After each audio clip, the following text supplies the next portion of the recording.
never really solo parent, because you are co-parenting with birth parents, you're co-parenting with social workers, you're co-parenting with CPA, you know what I mean? So you sort of have this, I think I have in the past sometimes described it as parenting by committee. I mean, sometimes it very much feels that way, like you have to go to the committee to get permission. Wow. I mean, I have foster parents, depending on their agency, who have to get permission for kids to do certain activities. So it's challenging in that respect. And then when you add a second parent in the home, so a spouse or, you know, you have their ability to manage all that constant change in yours and how you work on that together, and how you interact with the larger system outside of you. Yeah, so depending on who your partners are outside of the home, if we can call them partners, some of them are going to be more flexible and some of them are going to be more rigid. Some of them are going to say, well, you can have this choice. We were talking about allowances earlier. Do you want to say more about that before we turn the recording on?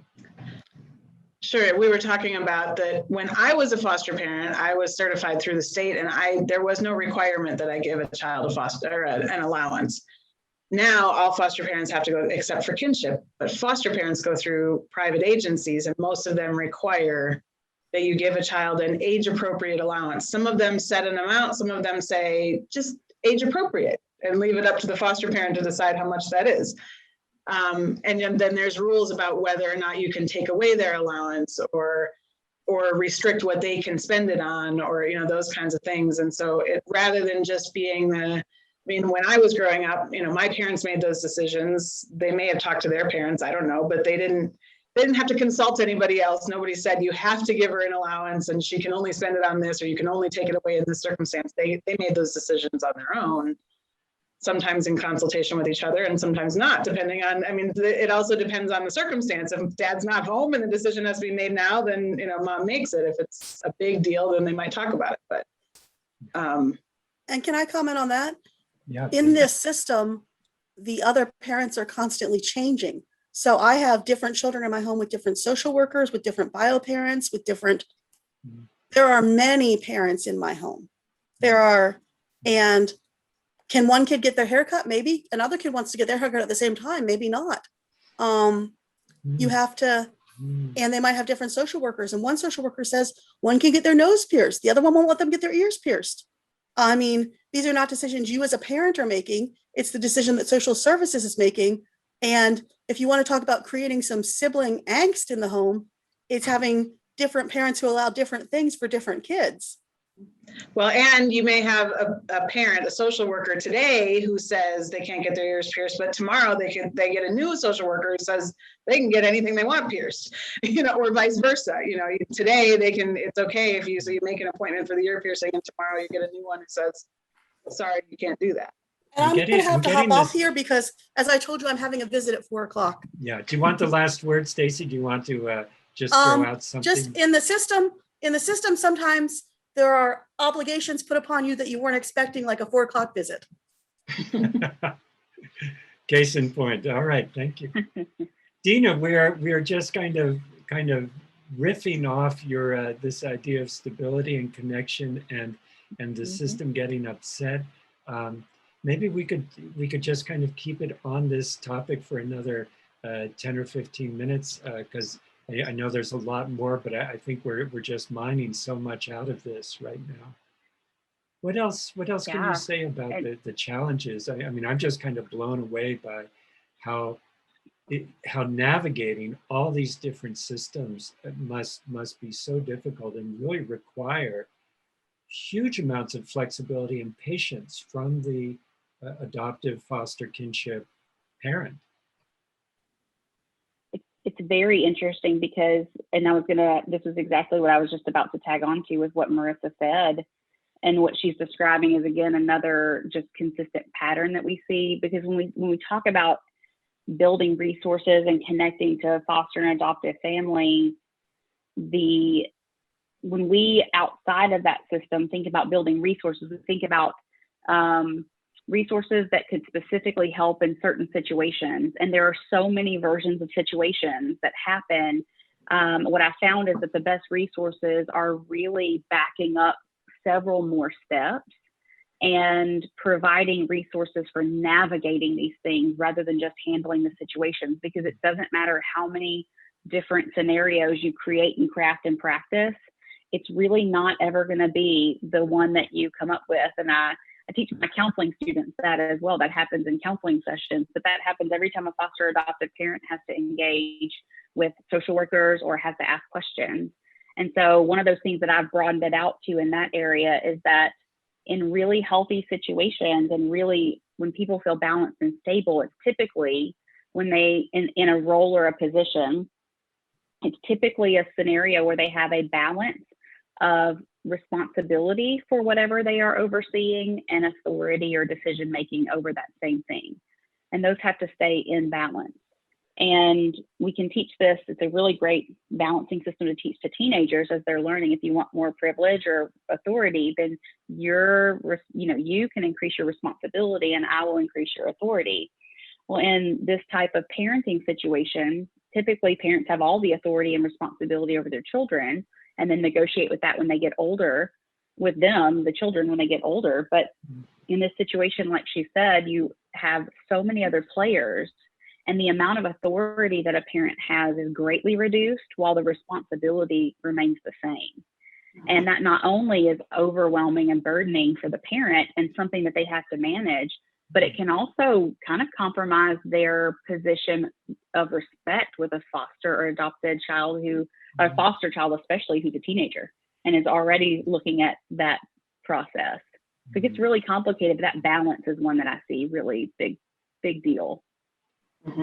Sometimes I hear that balance referred to as, with freedom comes responsibility.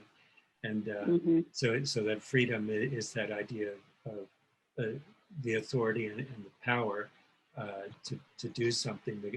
And I think sometimes I see this with regular parents, certainly. They give freedom before the kid has shown that they have responsibility. And so I wish we could turn that around. With responsibility comes freedom, rather than with freedom comes responsibility. But I hear what you're saying, that, and not only that, but you've got perhaps a child that has, is a challenge to begin with. Like in Stacy's family, with so many different pieces, so many different people having so many different parts of this. Marissa, how are you?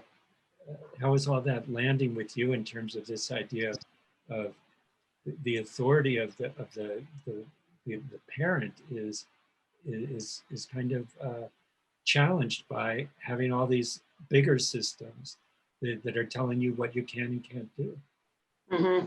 Yeah, I mean, absolutely, the balance of authority and responsibility. And I think, it's funny, Dina, that you say it that way, because I've always thought of that in my work, in my professional life, where I've had a job where I had a level of responsibility that didn't match my level of authority.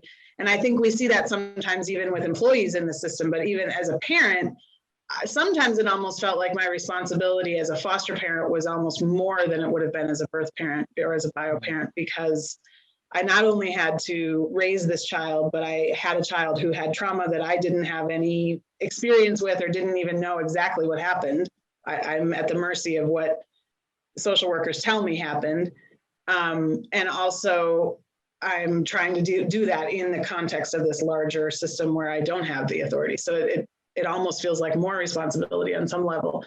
And sometimes you're dealing with behaviors that many bio parents don't have to deal with at certain ages. Some of those challenges, but shoot, there was something else I was going to say about that. And you've kind of inherited these challenges that are coming from someplace outside of your system, and so you've got to adapt to them, and you might not have as much information as would be helpful.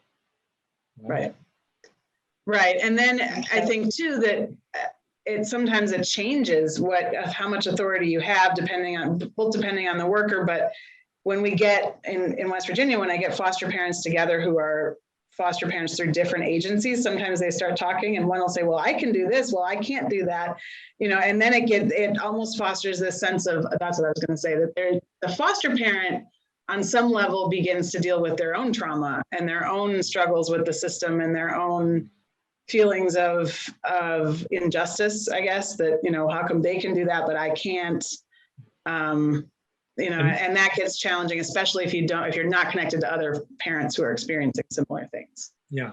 And by authority, we're simply meaning the power to make a decision about something, right? The power to make a decision of what the allowance is going to be, or the power to we were talking about the idea of withholding allowance as a form of holding the kid responsible for something. And in some systems with some workers, you might have that power or authority, but in others you might not. Dina, you were gonna jump in on there too? Yep, absolutely. And just to even reframe, because what you said, Marissa, was so good. We experienced so many of the same things, and we were a straight adoptive family, and so we were only in Texas. When your children are placed with you and you're adopting them, they're legally free.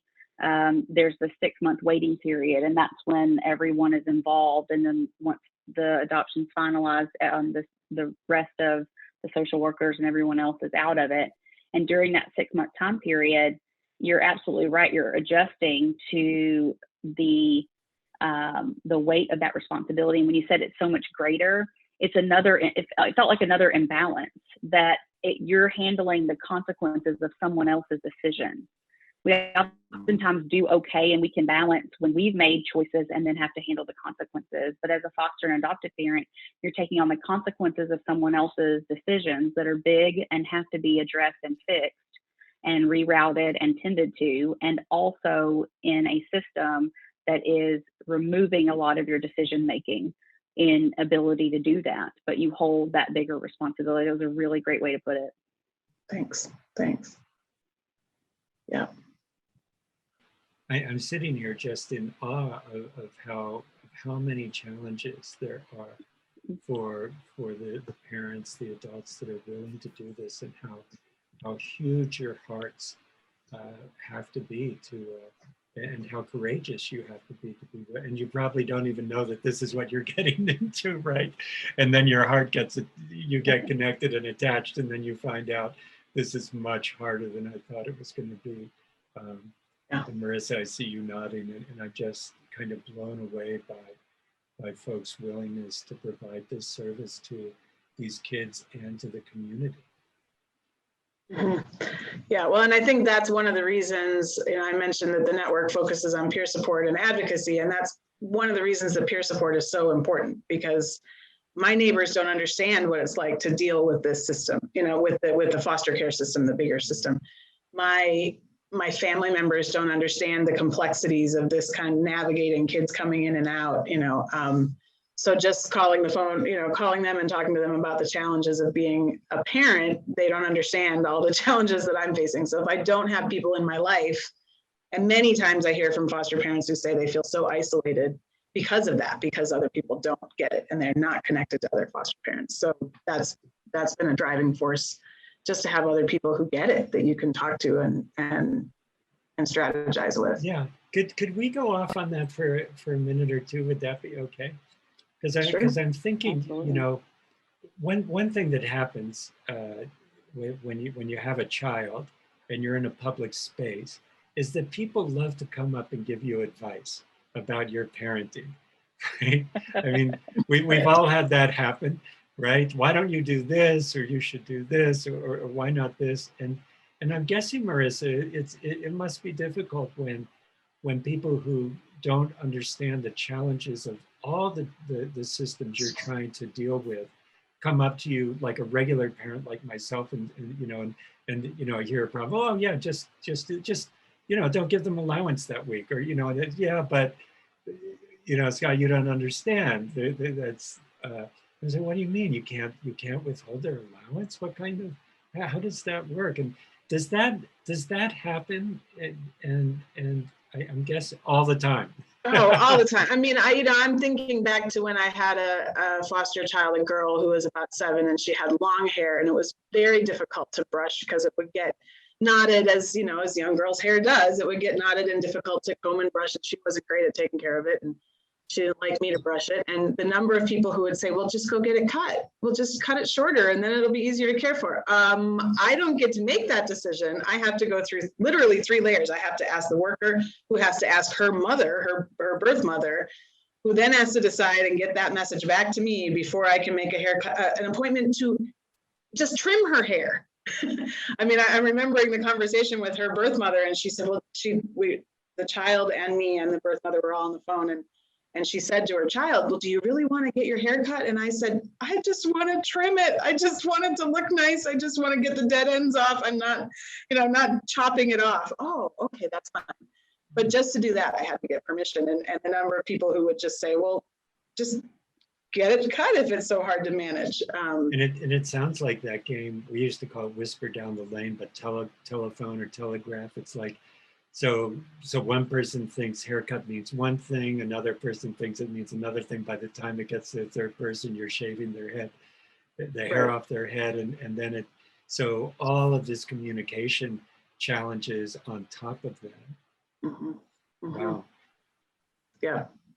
Yeah, and a lot of foster parents report that the family members or neighbor, or friends will say, like, if you're dealing with significant challenges or behaviors from a child, that they might say, well, just give them back. We'll just tell them you can't handle it, which is not, I didn't sign up for this to do that, but they don't have any way of understanding that, how to manage it. And so that's their kind of advice.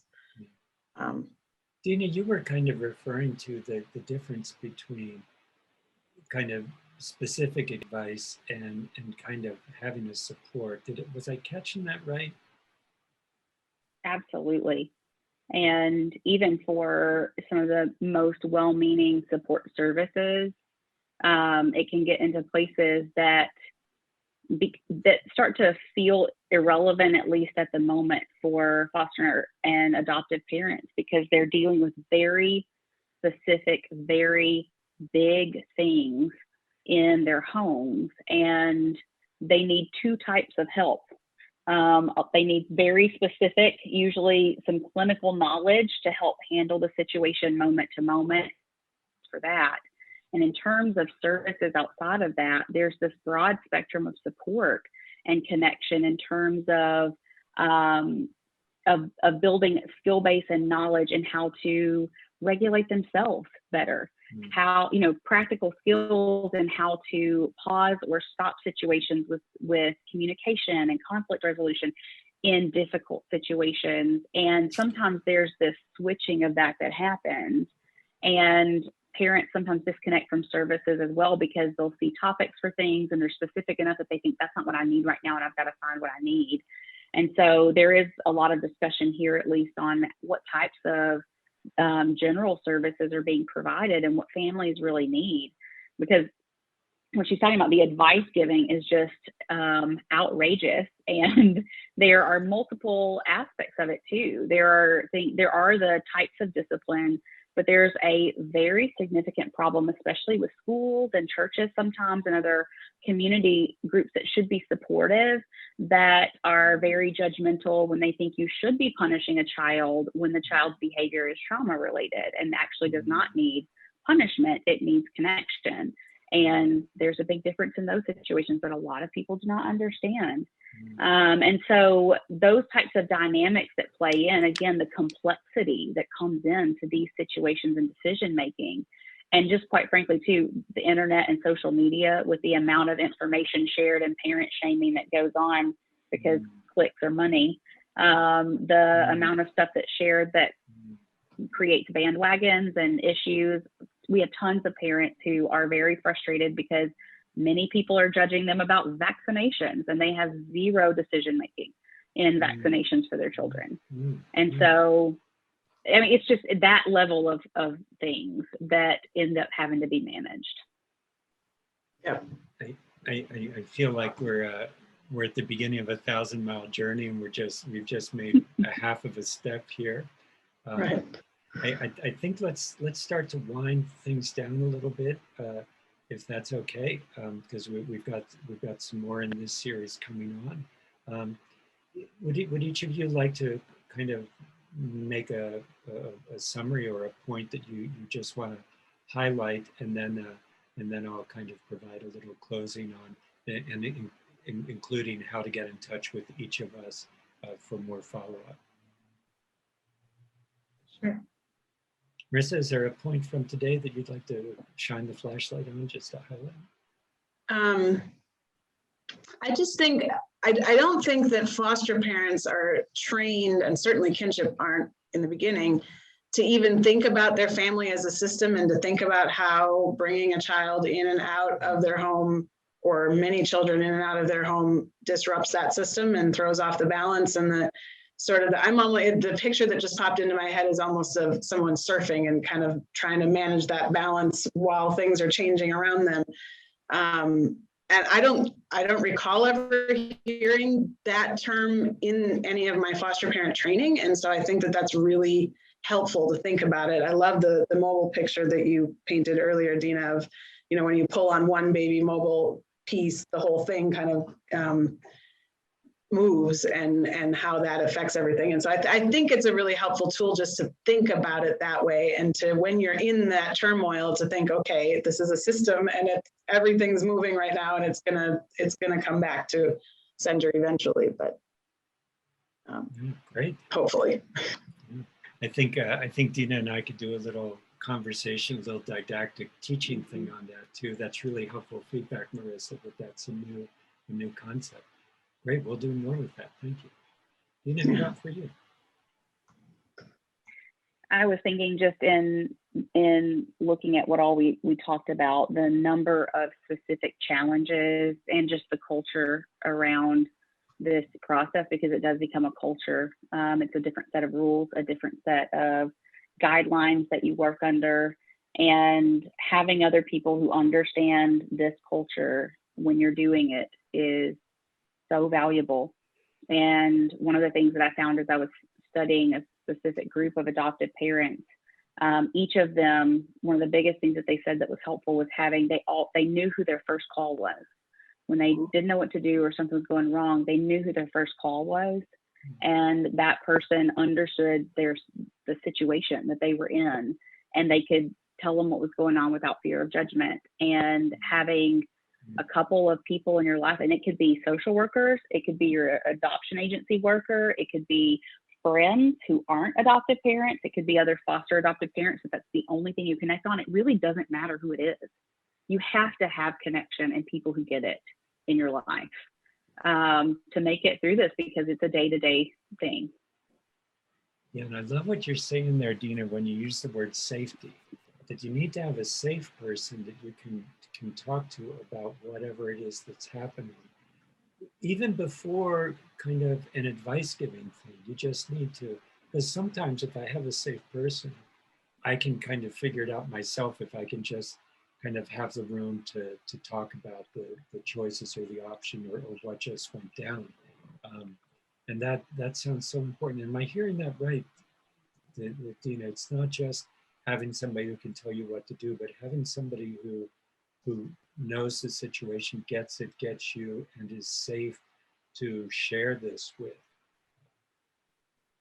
Absolutely, because sometimes there's not a solution. Sometimes it's not something to be fixed. It's just people to be loved. Right. So, and having people that are willing to hold your hand and say, I'll be with you through this, but I also don't know what else to do. Awesome. Well, let me just go back to the beginning again and say this is the first of a series. We would like to hear from you about if there was anything that stood out for you from today that you'd like to hear more about. Dina and I are available for some consultation, depending on how many requests there are. We'll either do it one-on-one, or we'll have a small group where we could just talk about this or just talk about any part of today.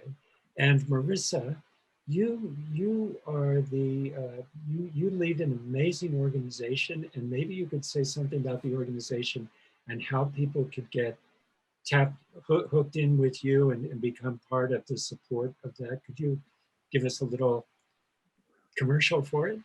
Sure, absolutely. So it's the West Virginia Foster-Adoptive and Kinship Parents Network.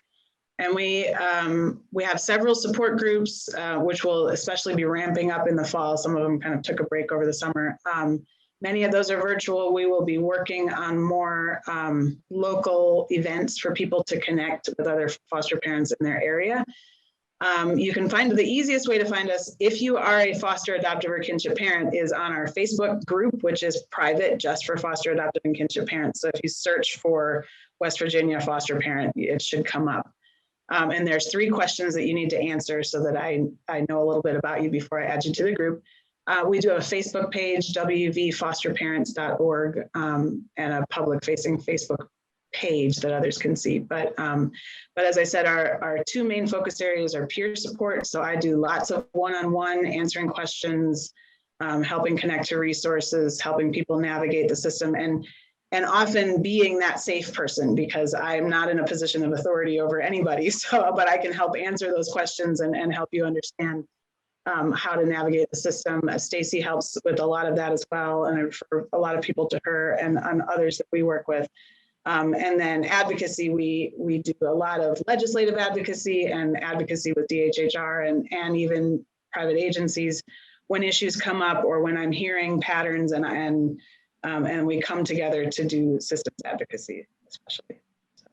Fantastic, and I will put we'll add something here on the trailer and in the some hyperlinks so that they can find you, Marissa, and so that you can find Dina and I if you'd like to give us some ideas for the next set. And I think we will continue off of this idea of the family system and just how we're trying to bring stability and connection in when this new person joins the system, and we'll go off of there next time. So thank you all so much for being with us. If you stayed with us for the whole conversation, and for the West Virginia Council of Churches, for the Benedum Foundation, our main support, for myself, Sky Kirshner at KPCC Counseling in Charleston, West Virginia, and for Dina Shelton at, Dina, give us your places again, and then we'll sign off. Yeah, I'm at Concordia University Irvine at the Townsend Institute, and you can find my podcast, Remodel Parenting, on all major platforms. Yes, and we will be putting that link in there now, Remodeling Parenting. Thank you so much, and we'll hope to see you next time. Bye-bye.